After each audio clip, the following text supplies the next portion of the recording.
Hello, my name is Amanda Yachimowski. I am a junior at Bloomsburg University in Bloomsburg, Pennsylvania.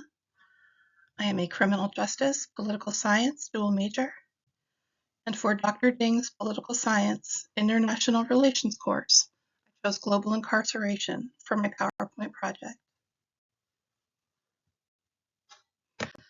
I chose global incarceration to facilitate awareness about what it's like in prison, what some statistics are, and who is imprisoned around the globe.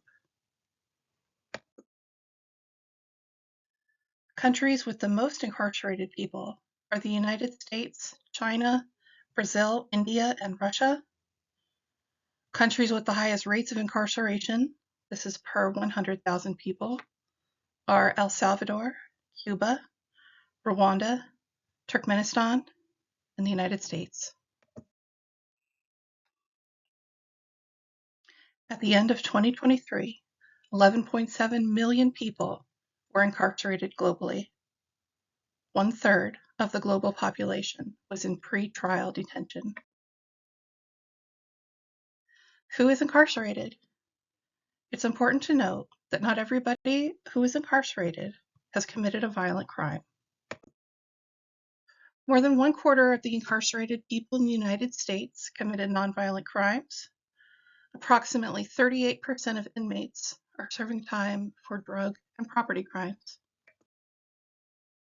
61,000 immigrants were detained in the United States as of August 2025. They are held in federal, state, and private detention facilities by Immigration and Customs Enforcement. Political prisoners and ethnic minorities are imprisoned around the globe.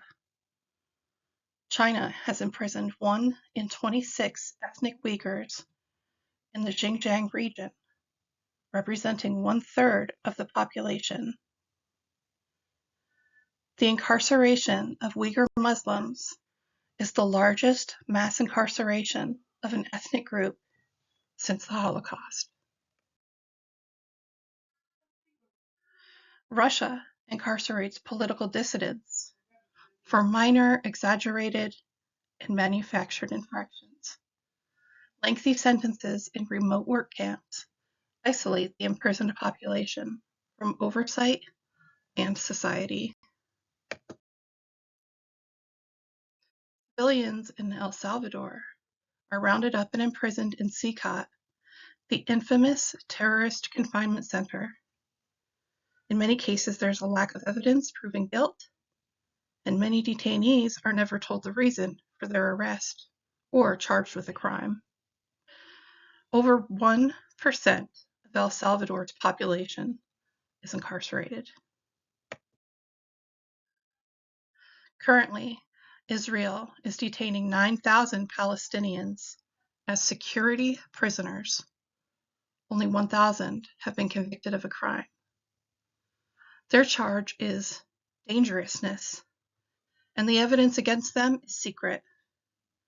In the West Bank, they are held without charge under administrative detention designation, and in Gaza, Palestinians are jailed without charge under the unlawful combatants law. So how did they get there? How do you find yourself in global incarceration? In the United States, addicts and the mentally ill often get swept up in the criminal justice system because proper infrastructure to meet their needs is lacking. In China, where the population is under constant surveillance, a text or a comment to a friend can lead to detention and imprisonment.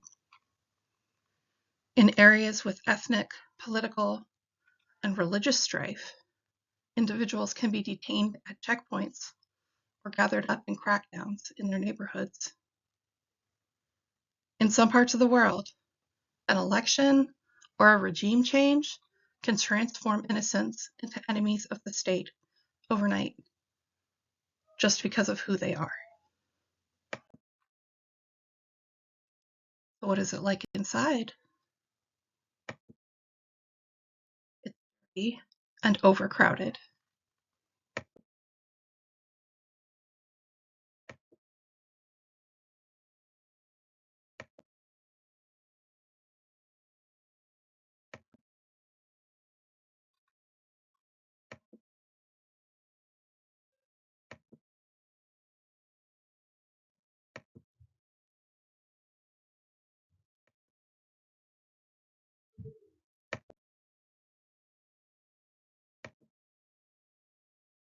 It's cold.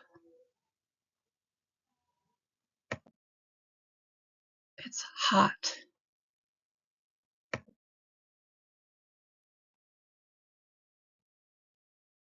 Prisoners are expected to perform grueling labor, often without proper tools or protection.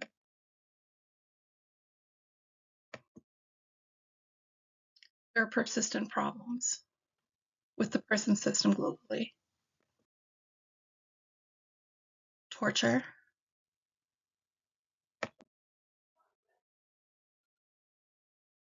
beatings, solitary confinement,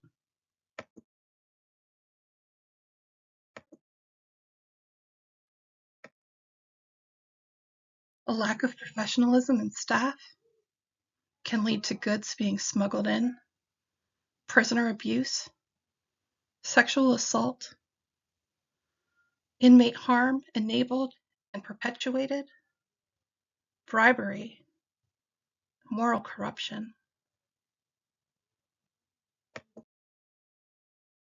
The rule of law does not apply. Humane treatment can be bought. Prisoners with privilege and money can access a better quality of life while incarcerated. There are many health hazards. Insufficient protection from the elements, lack of clean drinking water.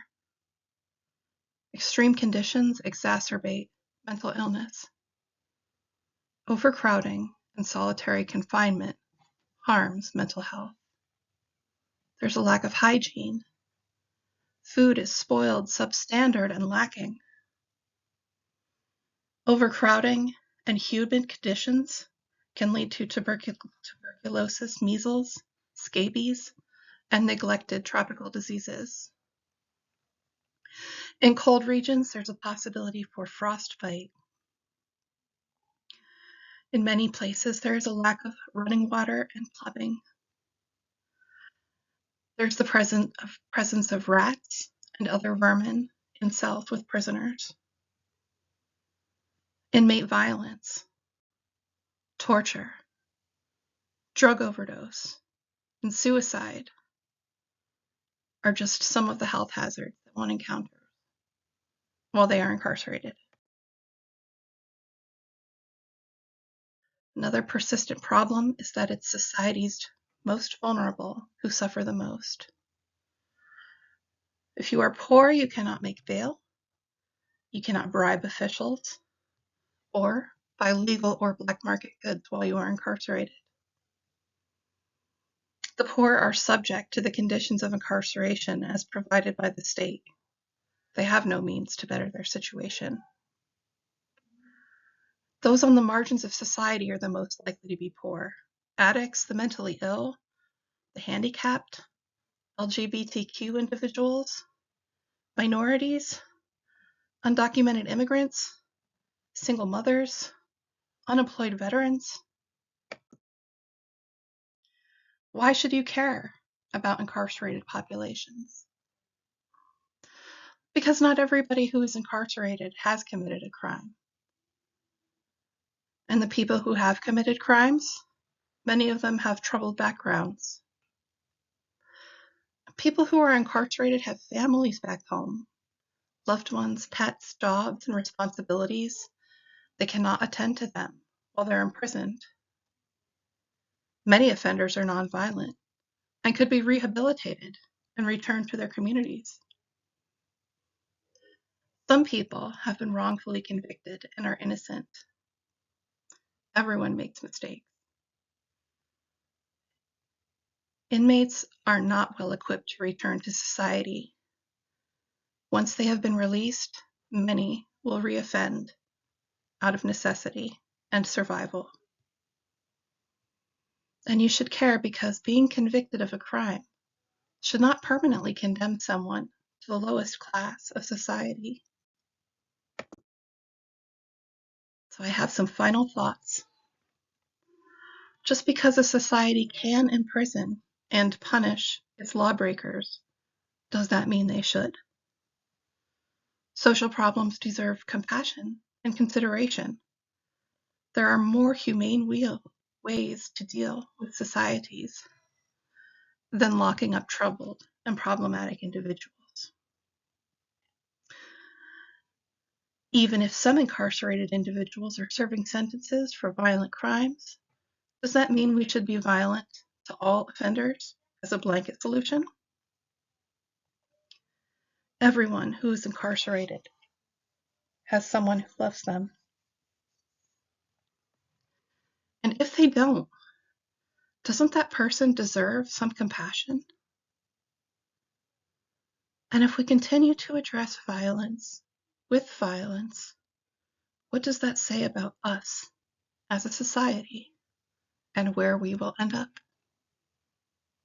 Thank you for watching my presentation on global incarceration.